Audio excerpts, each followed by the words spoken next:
Where are you right now? Are you safe? I asked Jesus, worried about him being near a fire. But he seems annoyed and tells me he's at work before hanging up. I'm puzzled because it doesn't make sense for him to be working near a fire. When I realize he's not where he said he was, I start to suspect him of lying. I've been planning something for a while now, and it's time to put my plan into action. My name is Julia Bones, and I'm 29 years old. I work as a nurse in a hospital where I help many patients every day. I've always been good at caring for others, and I find joy in it. Nursing feels like my true calling. I'm married to Jace, and we've been happily married for 2 years. We live in company housing provided by his job, and I cherish our life together. I met Chase 3 years ago at a party where some friends were hanging out. Jace, who tends to get shy, drank a lot and ended up getting drunk pretty quickly. Even though we had just met, I couldn't leave him alone in that state, so I took care of him at my place. The next day, Jace didn't remember anything, but he said something serious like, "I'll take responsibility," which made me burst into laughter. I had to explain to him what happened, and he felt embarrassed and apologized. That's how our relationship started, and we got married a year later. Now, as we're nearing our 3rd year of marriage, we haven't had any kids yet, but I believe we can create a loving family together. Lately, Jace has been really busy with work, especially on weekends, and he often comes home acting distant. Even when we're relaxing together on the couch watching TV, he's always glued to his phone, sighing a lot. At first, I wondered if I did something to upset him, but I couldn't think of anything. As time went on, I started to worry about his health, so I began researching balanced meals and cooking healthier meals for his lunches and dinners. That day, my hospital had 2 shifts, day and night. I was supposed to work the night shift, but a colleague asked me to switch to the day shift, so I did. I meant to tell Jace about the change, but I ended up telling him on the day itself. I messaged him, saying, "I'm working the day shift today, so I'll cook dinner and wait for you," but he took a while to reply. Normally, he'd respond quickly and even use emojis, but lately his replies have been short. I wondered if he was just busy or if this was normal after being married for 2 years. Feeling a bit lonely, I rushed home after work to cook a good meal again. Cooking went really well today. I took a quick photo of the meal and posted it on my cooking account on social media. I enjoy cooking for Jace, but sharing my cooking on social media has become something I like too.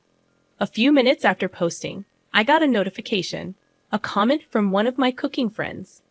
I've been chatting with someone I met through my cooking account on social media lately.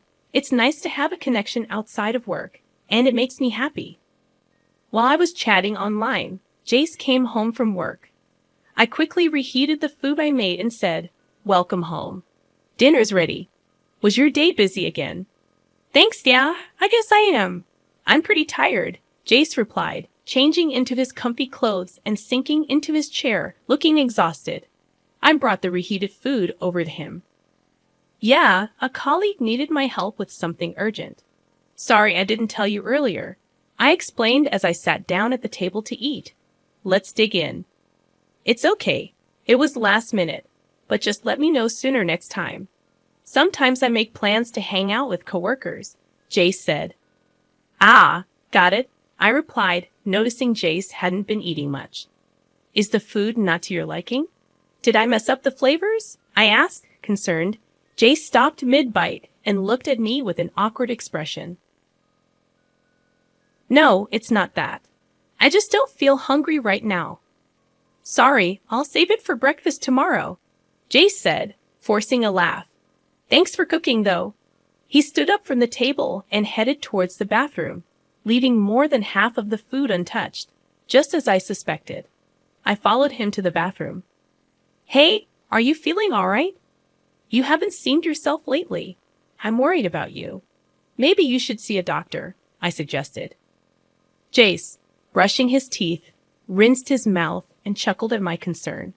"I'm okay. Maybe I just need to get back into exercising. I'm going for a walk now." "Okay," Jace said, straightening himself up and quickly making his way to the front door. "I'll be fine," he reassured as he declined my offer to join him. Even more worried, I decided to secretly follow him outside, just in case he needed help if something happened. Though that's what I told myself, deep down, there was another worry brewing in my heart. To my surprise, Jace walked briskly and stopped at a park not far from our house. He looked around and appeared to be texting someone on his phone.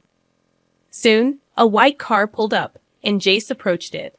He exchanged a few words with the person inside, a young woman with long curly hair, giving off a flirtatious vibe. I instinctively took out my phone and snapped a photo. Before I could fully comprehend what was happening, Jace got into the car, and they drove off together. Shock, confusion, suspicion, and a whirlwind of emotions filled my mind, leaving me frozen in place. Then, a message from Jace came. Met a friend unexpectedly. I'll be home late. A friend? The image of him with the woman lingered in my mind, and I couldn't bring myself to believe his explanation. That night, Jace didn't come home until after 1 a.m., and my anxiety was through the roof. Tears streaming down my face, I showed him the photo I had taken. When he saw the photo, Jace froze for a moment, then quickly brushed it off with a laugh. Oh, I just bumped into a client salesperson while I was out walking. I was just giving them some advice, nothing more. Please trust me, he pleaded, looking at me with a sad expression, as if he was the victim, shutting down any further questions. After that, Jace's work became incredibly hectic, and I found myself working overtime often when I was on the day shift. Despite our conflicting schedules, I tried to bring up the incident from before, but he always brushed it off with excuses like, I'm tired, I worked late yesterday, or I'm working on my day off today, really. During work, whenever I relaxed, thoughts of Jace and that woman being close would creep into my mind, making me feel uneasy. After finishing my night shift, the morning sun felt harsh on my tired eyes. I realized I hadn't been taking care of myself lately because of all the worry and anxiety. So, I decided to stop by a cake shop that opened early in the morning and bought myself a cake. With my mood slightly lifted, I left the store and took a different route home. There were many hotels in the area, and I often saw couples who seemed to be up to something. But maybe because it was early morning, the area was quiet. As I walked carefully to avoid damaging the cake, thoughts like, I have some tea at home, maybe we can enjoy it together, crossed my mind. Then, out of the corner of my eye, I saw a young man and woman coming out of a hotel on the opposite sidewalk. I glanced over casually, but then I froze. There was Jace, with his sleepy smile, and the woman with the long curly hair from the car that day smiling back at him. The cake slipped from my hand and splattered on the ground. In that moment, all I could think about was gathering evidence. With trembling hands, I took out my phone and snapped a picture of them arm in arm, smiling at each other. They looked like a couple in the photo. My heart raced, and I broke out in a cold sweat, realizing that Jace had been lying to me. All I could see was the fallen cake box and the damning photo of them staring back at me. In the back of my mind, I knew I couldn't stay with him anymore. One day, after a series of events confirmed my suspicions about Jace, the word divorce started to feel like a real possibility. I was working my usual day shift, busy with tasks. Suddenly, I heard sirens in the distance, signaling that fire trucks were passing through the neighborhood. It wasn't just one truck, but 2 or 3 in a row, which made me worry that there might be a fire nearby. After finishing a phone call and taking a moment to catch my breath, 2 colleagues returned from a patient's room, discussing how frightening it was. Good job. What's going on? I asked, sensing there might be trouble. They lowered their voices and told me there's a fire at Company A, and patient we passed in the hall mentioned it. Company A? A fire? Those words sent a shiver down my spine. Excusing myself from my colleagues and clutching my phone tightly, I hurried to a quiet spot. Company A, where the fire was reported, was where Jace worked. With a sense of dread, I called Jace. Like every morning, I had seen him off to work. Since the events that had unfolded, we hardly saw each other at home and rarely spoke. But I never missed saying goodbye to him in the morning. Please pick up, I whispered to myself, hoping Jace would answer. After several rings, I heard his voice on the other end, asking, "Hello? Where are you? Are you okay?" Despite my half-shouted relief, Jace sounded annoyed. "What's going on all of a sudden? I'm at work, you know. Don't call me during work hours," he grumbled before hanging up abruptly. All I heard was the end of call beep in my ear. While I was glad to know Jace wasn't in the fire, I felt a deep unease. It didn't make sense for him to be working, as if nothing was happening. His dismissive attitude towards my concern only added to my frustration. He probably wasn't at work at all. I saw him off to what I thought was his workplace, but it must have been somewhere else. Maybe all this time, without realizing it, I've been seeing him off to another woman's place. Out of the corner of my eye, I thought I saw shimmering long curly hair. With determination, I dialed a certain person's number on my clenched phone.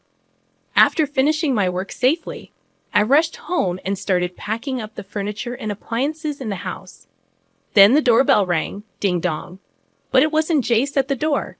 It was a friend from college who knew about my situation with Jace and had offered to help me leave.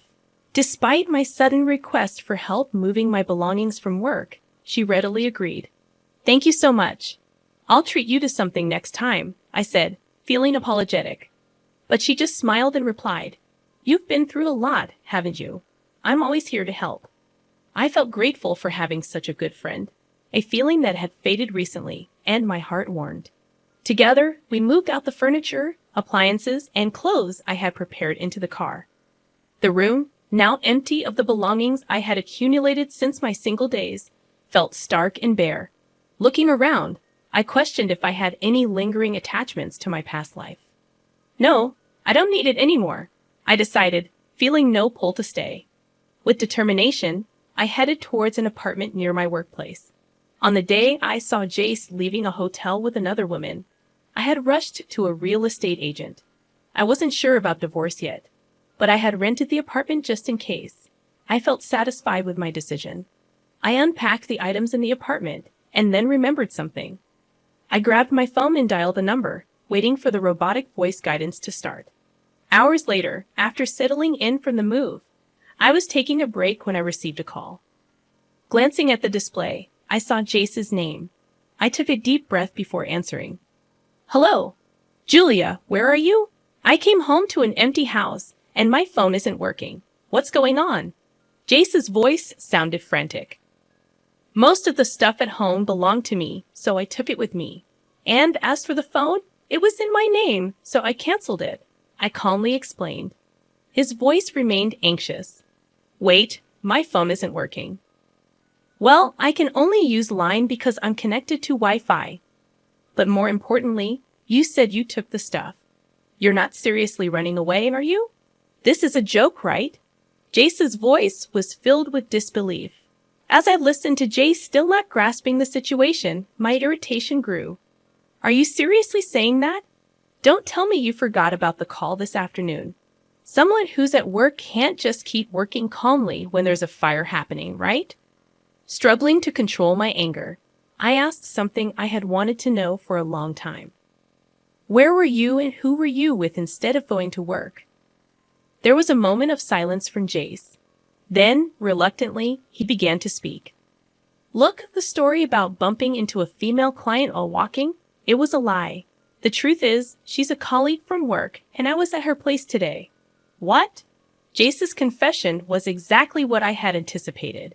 He had been involved with the company receptionist, Savannah, for about 6 months. They would meet on the days I worked the night shift. Lately, as Savannah became more demanding, he had started lying about working overtime on his days off just to see her. Today, they had both taken paid leave and spent the day at Savannah's house. They only found out about the fire when Savannah's phone rang with a call from their office. After confessing everything, Jace pleaded over the phone, "I want you to forgive me." "What a joke," I thought bitterly. "I'm glad to finally hear the truth from you, Jace," I said. "Despite our short marriage, I have been trying to build a good family life." Jace tried to interrupt, but I didn't let him. "I want a divorce because of your infidelity. Let's handle the details through our lawyers. Goodbye." Afterwards, the fire at company made headlines in the local news, becoming a big story. When I saw the news, I was stunned.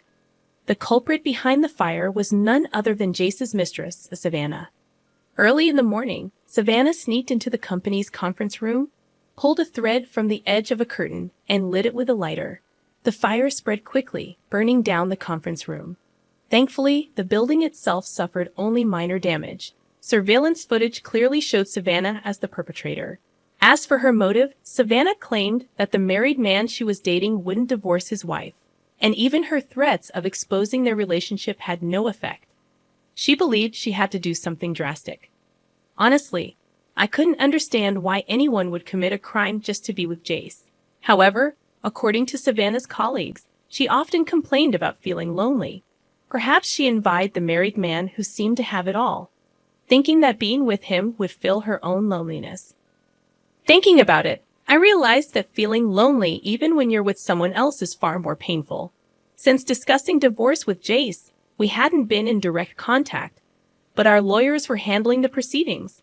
Meanwhile, I heard about what was happening at Jace's company. After the fire, Jace, who was unaware of what had happened, was shocked to learn the truth from the company's general affairs representative.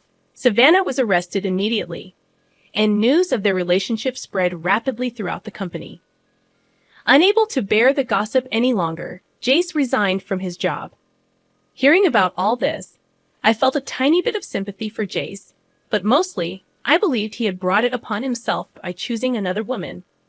With that in mind, I went through the divorce process without much emotion, and we successfully divorced. The evidence of Jace's infidelity, captured in the photos I had taken, made the process smooth. Additionally, I ensured that Jace paid proper alimony from his severance pay. Now that my connection with Jace was completely severed, I enjoyed living alone in my new apartment, where I had settled in nicely. Perhaps I had neglected myself by always prioritizing others. While continuing my job as a nurse, I started to rediscover the joy of cooking, which had been my greatest pleasure during my marriage with Jace, but now just for myself. In the morning, I opened the window of my apartment to let in the fresh air. Glancing outside, I saw a happy family of 3 walking together. Seeing them, I felt no regret at all. Instead, I felt excited thinking about my future. Just then, my phone buzzed. Returning to my room, I couldn't help but smile at the screen. I had hit it off with someone I met through a cooking account on social media, and we had become close quickly. We had planned to cook together that day, responding to the message saying, "I'll be there soon." I began preparing the meal we were going to cook.